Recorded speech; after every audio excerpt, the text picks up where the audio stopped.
I am super excited to show you how to work the beading in Bling Tank. This is an easy technique. It is a technique that I've used often in other designs, and I want to show you how I applied it to the Bling Tank.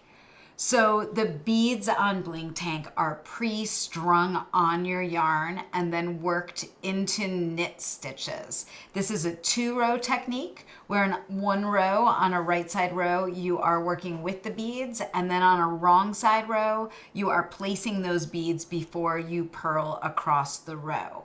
If you are looking at the pattern for Bling Tank, if you're making sizes 1 through 4, the beads are worked on every right side row. And if you are working sizes 5 through 9, the beads are worked on every other right side row. This is because if you worked with the beads on every row of those larger sizes, I found that the top of the tank started to get quite heavy and started to sag down a little bit. So having those beads worked every other row just kept them a little bit more spaced out and kind of like counteracted the weight of the beads so that the bead count was similar from size to size. This is always a super interesting piece to me when I go to grade a pattern, like what things need to be changed for the functionality of a design through all the sizes that we are knitting together. So without further ado, I want to show you how to quickly string beads onto your yarn and then work with the beads into your yarn, and then I'll explain to you why we are pre-stringing the beads instead of placing them. So let's jump right in. Okay, so I have a random bead mix that I have made right here. It has some size 6 beads, which have about 12 beads to the gram. It has a few size 8 beads, which have about 40 beads to the gram. And then it has a bunch of delicacy beads, which are a Japanese seed bead. I kind of just strung one on so you could see it. And these are a cylindrical bead. They are a size 8 delica bead, and they have about 32 beads to the gram. So when it is time to string your beads onto your yarn, what I do is take my dental floss threader or a large eye beading needle, if that's what you have, put your yarn through that dental floss threader, and then go ahead and grab some beads and put them onto the dental floss threader and then slide them down onto your yarn. The goal here, as you are stringing them on, is to string them on randomly so that you don't know what bead is coming next as you knit them. Don't worry too much about this. For those of us that like to have a plan, sometimes this step can be a little bit more challenging to string them on randomly. I promise, just go for it. It will be absolutely fine. If you are new to stringing on your beads and it's your first time stringing on beads, I do have a whole separate video I will link to below that talks about stringing on beads in a little bit more detail if you need that. So once you have your beads strung on, it is time to start working with them. And I've got a swatch right here that already has some beads worked, and I'm going to show you how to continue doing that. So I'm just going to knit 3 right here to get up to the next stitch that has a bead. I am going to go into the stitch as F to knit.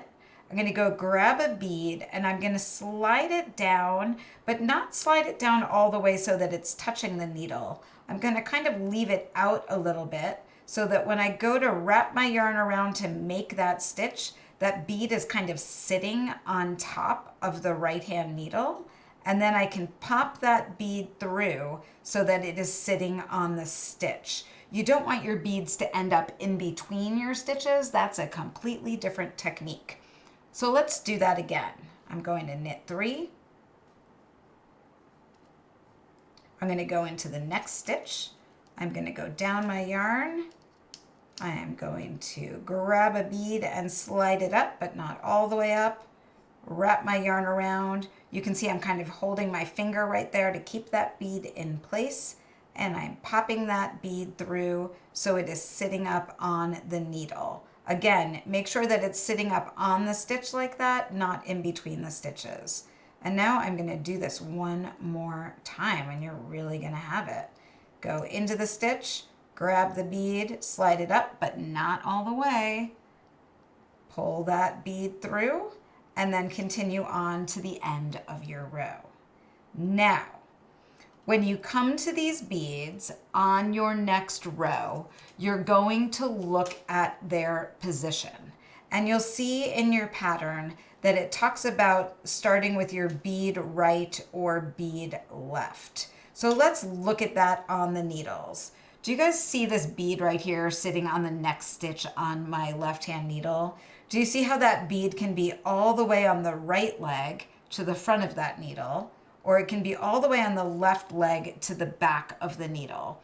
If the pattern says start alternating bead position, starting with bead right, that means that first bead right there, I'm going to move all the way onto the right leg of the stitch so that it's to the front of the needle. And then I'm going to go ahead and purl over that bead. So you can see I just purled over that bead and now it's in the correct place. Now I am going to purl 3, and then on the next stitch, since I'm alternating placement, I want that next bead to be to the back of the left-hand needle, and I'm going to go ahead and purl that stitch. And now I'm going to purl 3. Since I'm alternating, the next bead is going to be to the right, so I'm going to move it all the way to the front on the right leg, purl over it, and now I am going to continue across, and the next stitch with the bead is bead left to the left. So I'm just going to make sure it's all the way to the left. I'm purling under it, and you're going to continue on just like that. Okay, so I need to tell you that you can get hung up on this and make sure every bead is in the right position every time, or one or two of my testers just kind of decided to go for it and like let the gods decide where their beads landed, and their bling tanks looked completely random on the top. So don't worry if you get confused and you have like 2 beads to the right and 2 beads to the left. Just go for it, have fun with it, don't get too hung up with it. It's going to look random when you look at it from the front of your work. So I'm remembering at the beginning of this video that I told you why I decided to have the beads pre-strung on Bling Tank instead of placed. If you look down at this fabric, you can see that the beads are sitting on just one strand of the thread, and they have a little bit of an angle to them as they are sitting on that stitch. If these beads were placed onto stitches, they'd have both legs of the stitch going through the bead. You'd be placing them with like a beetle needle or a crochet hook. I certainly do that in many of my designs. But if I did that, those beads would end up kind of sitting perfectly straight, which doesn't kind of like add to the kinetic energy of this beadwork. And it also really changes the row gauge when you do that. So I'll place beads often, but not when I'm working stockinette stitch. I'll place them in lace, or I'll place them in other stitches where the row gauge doesn't matter as much. But since we're doing the top of a sweater and we want this row gauge to match the rest of the sweater, I didn't want to like tweak that too much by placing the beads up here. And I also really love that they go like this and they go like this. There's just one section of the tank top that you are working with those pre-strung beads. I think it's my favorite part of the tank top. I think it's why I'll knit a few more of these just so I can work this technique again and again. So feel free to ask any questions if you have any. I am always happy to help. I hope that you've enjoyed this video and it's got you going on your bling tank. I've got a little glass of beads over here. I'm thirsty, so I'm gonna take a sip. Happy knitting. You know I didn't sip that, don't worry.